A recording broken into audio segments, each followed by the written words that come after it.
আসসালামু আলাইকুম সুপ্রিয় দর্শক, আশা করছি আপনারা সবাই ভালো আছেন। দর্শক বন্ধুরা, আর কিছুদিন পরে কিন্তু আসন্ন কুরবানি 2023, আর প্রত্যেকটা কুরবানিকে কেন্দ্র করে কিন্তু প্রান্তিক খামারে এবং যে বিভিন্ন ফার্মার রয়েছেন তারা কিন্তু বড় বড় গরু লালন পালন করে থাকেন। তো আজকে আমরা চলে আসছি গাজীপুর জেলার শ্রীপুর থানার সিঙ্গারদিঘি গ্রামে। আজকে আমরা এসেছি এই গ্রামের মিল্কিমো ডেইরি ফার্মে। তো ওনারাও কিন্তু ওনাদের ফার্মে সুবিশাল একটি বড় গরু লালন পালন করেছেন। তো আজকে আমরা আপনাদেরকে সেই গরুটি দেখাবো। তো আপনারা দেখতে পাচ্ছেন আমাদের পিছনে যে গরুটি, এটির নাম হচ্ছে রকি। তো এই রকি গরুটির ওজন কীরকম রয়েছে, ওনারা কতদিন ধরে লালন পালন করতেছেন, কী ধরনের খাবার দাবার দিয়ে এই গরুটি ওনারা লালন পালন করতেছেন এবং বর্তমানে ওনারা এই গরুটির দাম কেমন চাচ্ছেন, আপনারা কেমন দামে এই গরুটি আসন্ন কুরবানির জন্য সংগ্রহ করতে পারবেন, সেই সম্পর্কে আমরা আপনাদেরকে বিস্তারিত জানাবো। তো দর্শক বন্ধুরা, চলুন আমরা সানি ভাইয়ের সাথে কথা বলি এবং আপনাদেরকে রকি সম্পর্কে বিস্তারিত জানাই। আসসালামু আলাইকুম ভাইয়া। আসসালাম ভাই, কেমন আছেন? আলহামদুলিল্লাহ। আপনি? জি আলহামদুলিল্লাহ ভালো আছি। তবে মাশাআল্লাহ সুবিশাল একটি গরু দেখতে পাচ্ছি। এটা কি জাতের গরু? আচ্ছা, আপনি হলস্টেইন ফ্রিজিয়ান? Holstein Friesian. জি। আচ্ছা, গোটা কয় দাঁত বয়স? বয়সের 4 দাঁত। 4 দাঁত। আচ্ছা, কতদিন আগে সংগ্রহ করা আপনার? এটা সংগ্রহ করা প্রায় আমার 1 বছর হয়ে গেছে। 1 বছর। আচ্ছা, বর্তমানে এই গরুটার ওজন আছে কতটুকু? এটা তো আপনি দেখেন, স্কেল করলাম 920 কেজি প্লাস মাইনাস। আচ্ছা আচ্ছা, হ্যাঁ স্কেলে তোলার পরে দেখলাম যে একটু আপ ডাউন করতেছিল, 900 কেজি প্লাস হবে। জি। আচ্ছা, তো সানি ভাই যখন সংগ্রহ করছিলেন তখন এর ওজন কেমন ছিল? 600 কেজি। 600 কেজি। তাহলে 1 বছরে আপনার 300 কেজির প্লাস ওজন গেইন করছে। জি। Per day 1 KG. আলহামদুলিল্লাহ। আচ্ছা, তাহলে তো অবশ্যই আলহামদুলিল্লাহ বলতে হয়, যেহেতু একটা গরু প্রায় 1 কেজি করে প্রতিদিন ওজন গেইন করছে। হ্যাঁ, এর ওয়েট গেইন আছে প্রায় 1200 গ্রামের মতো পার ডে। Per day.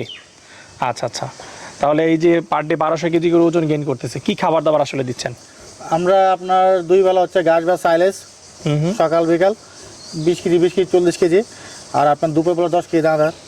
আচ্ছা, এখন হচ্ছে 20 কেজি সাইলেস সাইলেজ বা ঘাস, ঘাস, আর এখন 10 কেজি দানাদার। 10 কেজি দানাদার। আচ্ছা, এইটা কি আসলে তার বডি ওয়েটের উপরে নির্ভর করে দিচ্ছেন? না, আমরা আসলে দানাদারটা বডি ওয়েটে দিচ্ছি না, দানাদারটা আমরা একটু কম দিই। কম দেন? কারণ আমাদের প্ল্যান হচ্ছে এই বছর ছাড়তেও পারি যে আমাদের 2800 দাম হয়, না হলে আমরা 1 বছর রাখবো, যেহেতু 4 দাঁত বয়স এবং এর হাইট হচ্ছে 66 ইঞ্চি। আচ্ছা 66 ইঞ্চি হাইট, আপনি পিলাতে মেপে নেবেন আচ্ছা উচ্চতা। তো আমার প্ল্যান হচ্ছে যে 4 দাঁত বয়স, আমি যদি আর 1 বছর রাখি এটা আরও ওয়েট গেইন করবে। ওইভাবে আমরা রেডি করছি আর কি। যদি এখন যদি কেউ নিতে চায় তাহলে হয়তো বা সামনে ঋতু কুরবানির 4 মাস সময় আছে, ওই 4 মাস ওটা আরও প্রিপারেশন দিয়ে আরও ফ্যাটেনিংয়ে ফালানো যাবে। আচ্ছা, তাহলে এই কুরবানি দিয়ে কিন্তু এটা 1000 কেজি প্লাস হয়ে যাবে ইনশাআল্লাহ। যেহেতু এখন আরো প্রায় রমজানের আসার আজকে 10-15 দিন, এইদিকে রমজানের পরে রমজান মিলে প্রায় 4 মাস। 4 মাস 1 কেজি করে আসলে 120 কেজি, মানে 100 প্লাস করবে সে। আচ্ছা আচ্ছা, আর 1 টনের গরু একটা স্কেলে কিন্তু আসলে বলতেই পারি যে সুবিশাল গরু বাংলাদেশের মধ্যে। অবশ্যই। আচ্ছা আচ্ছা, তো আপনাদের টার্গেট হচ্ছে এই ঈদে অথবা পরের ঈদ? এই যে টার্গেট, যদি আমার স্বরূপ দাম পাই, আশা স্বরূপ, তাহলে আমি ছেড়ে দেবো ইনশাল্লাহ। আচ্ছা, এখন যদি কেউ নিতে চায় দিয়ে দেবো। দিয়ে দিবেন। আচ্ছা, তো সানি ভাই আমরা তো দেখি যে যারা বড় গরু পালন করে তারা খুব সুন্দর সুন্দর নাম রাখে, আপনার এটার কোনো নাম আছে? আমাদের এটার নাম হচ্ছে রকি। রকি। জি। আচ্ছা আচ্ছা, খুব সুন্দর নাম। তো রকির আসলে স্বভাব কিরকম? সে কি শান্ত স্বভাবের না একটু পাগলা টাইপের? সে শান্ত, মারে না, বাট দৌড়াদৌড়ি করে প্রচুর। দৌড়াদৌড়ি করে? নর্মালি আপনার বড় সাইজের গরু এত দৌড়াদৌড়ি করে না, হ্যাঁ যতটুকু করে। কারণ তার লালন পালনটা ন্যাচারালি হয়েছে, তো তার জন্য সে ন্যাচারালি একটা স্ট্যামিনা আছে শরীরে। দেখবেন যে সারা সময় দেখছেন মারি তুলতেছে, দৌড়াইতেছে, লাফাইতেছে। নর্মালি একটা 1 টনের গরু কিন্তু এত দৌড়ঝাঁপ করে না, খুবই শান্তশিষ্ট হয়। এই ক্ষেত্রে সে একটু শৃঙ্খল আমি বলতেই পারি, কিন্তু সে মারে না। আচ্ছা, তো ভাই গরু কি সবসময় ঘরের ভিতরেই থাকে না প্রতিদিন বের করা হয়? না, প্রতিদিন বের করা পসিবল হয় না, সপ্তাহে 2-1 দিন ছাড়ার পর দৌড়দৌড়ি করে। কারণ বড় গরু যেহেতু নিজেও বুঝেন, যদি অন্যটা গরুকে আঘাত দেয় বা ব্যথা দিয়ে ফেলে, সেই জন্য মাঝে মধ্যে ছাড়ি আমরা। মাঝে মধ্যে ছাড়েন? আচ্ছা আচ্ছা, তো খাবার দাবার তো বলেন, এটাকে প্রতিদিন গোসল করাচ্ছেন কয় বেলা? এখন 2 বেলা দিচ্ছি। 2 বেলা? আচ্ছা, শীতের সময়? শীতের সময় 1 বেলা দিতাম প্রতিদিন। 1 বেলা। আচ্ছা, এই যে বড় গরু পালন করার ক্ষেত্রে আর কি বাড়তি যত্ন নিচ্ছেন? কারণ অনেক সময় কিন্তু গরু আমরা দেখেছি স্ট্রোক করে।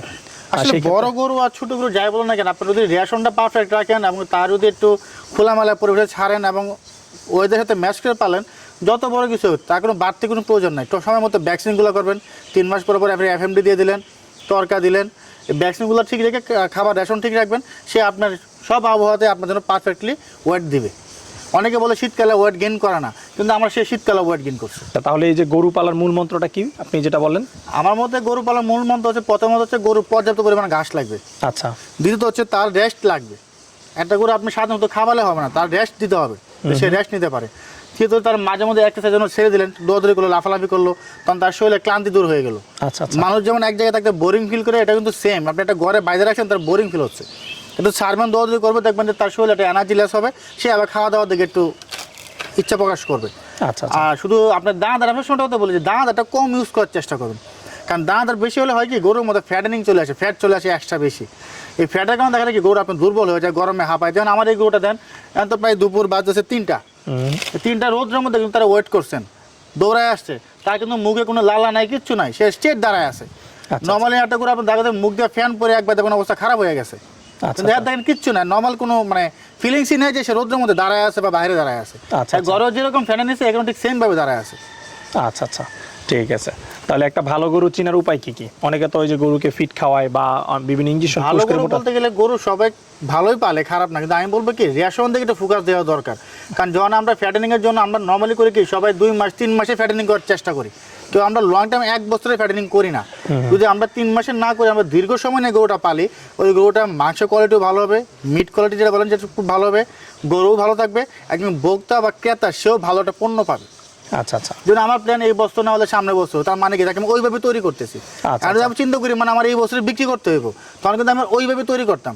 ওটা তো দেখি একটা ভোক্তা যখন নেবে, কুরবানি বলেন বা কোনো অনুষ্ঠান নিলেন, নেওয়ার পর দেখা যায় তার ভিতরে চর্বি পরিমাণ বেশি, এরকম বা গরু হাঁপাইতেছে দুপাইতেছে, অনেক সময় দেখবেন গাড়ির মধ্যে অতিরিক্ত গরমে গরু স্ট্রোক করতেছে। কিন্তু আমার এই গরু আপনার ঢাকা ক্যাডেল এক্সপোতে গেছিলো, ঢাকা ক্যাডেল এক্সপোতে 2 দিন থেকে আবার রাতে 3টার সময় জার্নি করেছে, খামারে আসছে, আসার পর দেন তার যে অবস্থা সেই মানে এত ঝানি ঝুনি করছে, দৌড়ি করছে, তার খাওয়া নষ্ট হয় না একবারও, আলহামদুলিল্লাহ সে দিব্যি চলাফেরা করতেছে। এবং এখন যা দৌড়ি করলো, ওয়েট করলাম, আপনি দেখলেন ছাড়লাম, ওয়েট করলাম, এমন একটা টাইম ওয়েস্ট করছে কিন্তু ওর পিছনে। আবার এখানে উঠেছে দেখেন তার কিন্তু একবার সে নর্মালভাবে দাঁড়ায় আছে। ঠিক আছে, তো সানি ভাই এটাই তো আপনাদের ফার্মের সবচেয়ে বড় গরু? হ্যাঁ ইনশাল্লাহ। আচ্ছা, এই প্রথমবারই কত বড় গরু পালন করেছেন? এই আমাদের আরো ছিল, প্রতি বছরই আমাদের হয়, প্রতি বছর এরকম বড় বড় গরু করেন? আচ্ছা আচ্ছা, সবচেয়ে বড় কি এটাই? এই বছরের জন্য এটাই সবচেয়ে বড়, এই বছরের জন্য এটাই সবচেয়ে বড়। আচ্ছা, তবে এখনো তো ঈদের বেশ কিছুদিন বাকি, তো এই মুহূর্তে যদি আসলে এই গরুটা এখন বিক্রি করেন, সেই ক্ষেত্রে কিরকম দাম আপনারা আশা করতেছেন? এই মুহূর্তে যদি কেউ নেই তো আমার চাওয়া দাম হচ্ছে 7.5 লক্ষ টাকা। 7.5 লাখ? লাইভ ওয়েট আছে 920 কেজি? জি। আচ্ছা, তারপরে তো আলোচনার সুযোগ আছে? হ্যাঁ অবশ্যই। আচ্ছা আচ্ছা, আর যদি কেউ ঈদ পর্যন্ত দেখা যায় সে কিনলো, এখন ঈদের সময় সে এটা ডেলিভারি নিতে চাচ্ছে, সেই ক্ষেত্রে আসলে কি করা হবে? ওই ক্ষেত্রে যদি কোনো কাস্টমার নিতে চায়, উনি আমার খামারে আসুক, গোটা ফিজিকে দেখ, আমার সাথে বসে কথা বলো, হয়তো আমাদের খাবার রেশনটা প্লাস মাইনাস করে আমি দিয়ে দেবো ইনশাল্লাহ।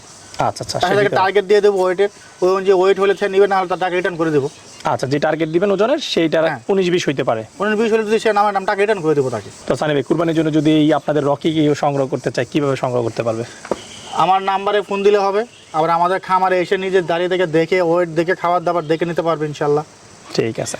আচ্ছা সানি ভাই, কথা বলে খুবই ভালো লাগলো। দোয়া রইল আপনাদের রকির জন্য, যেন আসন্ন 2023 কুরবানিতে খুব ভালো একটা দাম পান এবং ভবিষ্যতে যেন আরো খুব বড় বড় গরু তৈরি করতে পারেন এবং আমরা সেগুলো প্রচার করতে পারি, সে প্রত্যাশা রেখে বিদায় নিচ্ছি। ভালো থাকবেন। আপনি ভালো থাকবেন।